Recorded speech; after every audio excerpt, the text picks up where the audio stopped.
What's up, guys? Welcome back to the Late Night Crunch. So today I want to talk a little bit about pearls. It's a rarity tier that's above legendary, which means, they're pretty fucking special and they're pretty hard to get, especially if you're playing past Borderlands 2, because they haven't been in the game since then. That includes pre-sequel, Borderlands 3, and obviously the Tales games, but they don't really count. So, me personally, I've never actually seen a pearl in-game. I've never grinded for one, I've never got one or whatever. But I've seen them on YouTube, They're incredibly hard to get. They have super low rates, and I don't think that they only drop from particular bosses. I believe there's a level requirement, so you have to be like level 62 at least. You have to be in true Vault Hunter mode, and you have to, in Borderlands 1, you have to be in the General Knox DLC. Borderlands 2, I don't think needs a DLC for them, but you still need to be true Vault Hunter mode, level 62 plus. So, kind of strenuous requirements, Anyway, as far as I can tell, a pearl is the rarest version of a gun, and there's only about 12 of them in the first two games each.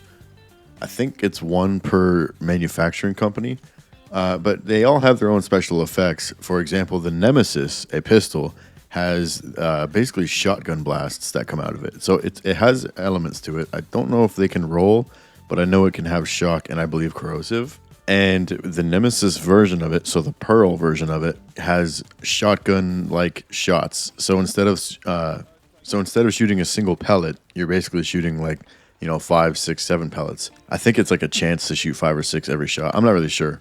Anyways, some people think that throughout the deep dive, they saw some legendaries that looked a little shinier than the rest.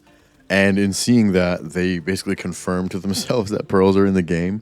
I haven't personally seen this, and I have scrubbed through, and I don't even know what exactly they're talking about, but I do think that there's value in having pearls. I don't think that the loot pool should stop at legendary. I do think that as long as they make legendaries rare again, it'll help a whole lot with hunting for good loot. But I don't think there's any harm in having a rarity above that. It's something to really strive for in the end game. It's something you can spend an borderline endless amount of time doing because of how hard they are to get, and I really don't see any harm in having them. The main sort of downside that people seem to be talking about is, the whole weapon part system. They're going to roll for parts now based on rarity. And if it's a pearl, I think a legendary can get 4 parts. So a pearl would obviously have 5 parts or up to 5 parts. So the odds of getting a pearl in the first place are astronomical. And then the odds of getting a pearl with the right gun parts is basically never going to happen. You might as well start buying lotto tickets, you'd have an easier time getting a full party of 6 shiny Pokemon in your first fucking route. It's just not going to happen. But I don't think that it's too hard of a problem to solve. I feel I've been working on this idea for the whole, kind of how to train the whole loot system.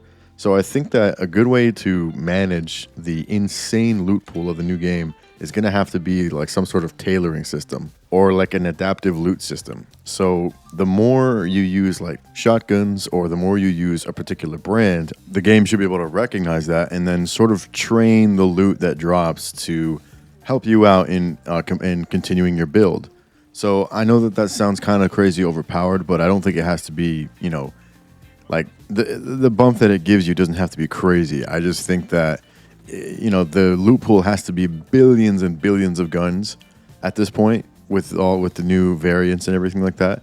And so I feel like if you are using, more than a couple Hyperion guns, or you're using, 2 different pistols, or you're getting the majority of your damage with SMGs, the game should recognize that. And then it can just lean a little heavier into giving you more of that type of weapon. I don't think they have to be good rolls of that weapon. They don't have to guarantee good rolls, but the more of that category that they give you, naturally, you'll end up getting more better rolls. So if they were to do pearls, in my opinion, this is kind of the only way to do it. The pearl would be the extreme version of my tailored loot. So if you're using, it'll be almost based purely off of what brand you're using. So you're using Hyperion snipers or some shit, then the pearl will obviously be Hyperion or have Hyperion parts. I think that they'll still have the thing where each company has their own pearl, if they're doing them at all. For the record, we don't know if they're doing them. Let me say that we don't know if they're doing them. Gearbox has not said a word about it. They haven't teased it. They haven't even given a little tiny hint. They've given nothing. As far as we know, legendary is the cap. But they could always add it later if it's not in the game now. So yeah, each brand would probably have their own pearlescent, and then the gun parts that would roll on it would hopefully be tailored to whatever build that you have at that point. Because by the time you're getting your pearlescent, you would, probably be near max level. You'd have your build your skill trees would be as specced out as they're ever going to get. So I would hope that the game could recognize what sort of thing you're doing and then give you a pearl accordingly. Anyways, that's just what I've been thinking as far as drop rates and pearls and stuff like that, because it does seem like a potentially large problem with the game. Borderlands 3 already had billions of guns and, let's be honest, millions of legendaries. So it's going to take a lot of tailoring and it's going to take a lot of tweaking for them to get it right this time. I just personally think it's a good idea for them to add another level on top of legendaries, which would make the loot chase a little deeper, but also, even if they don't do it, as long as they really did fix up the legendary drop rates the way that they say they did, I think we're going to have a good time. I don't really think it's going to be a huge problem.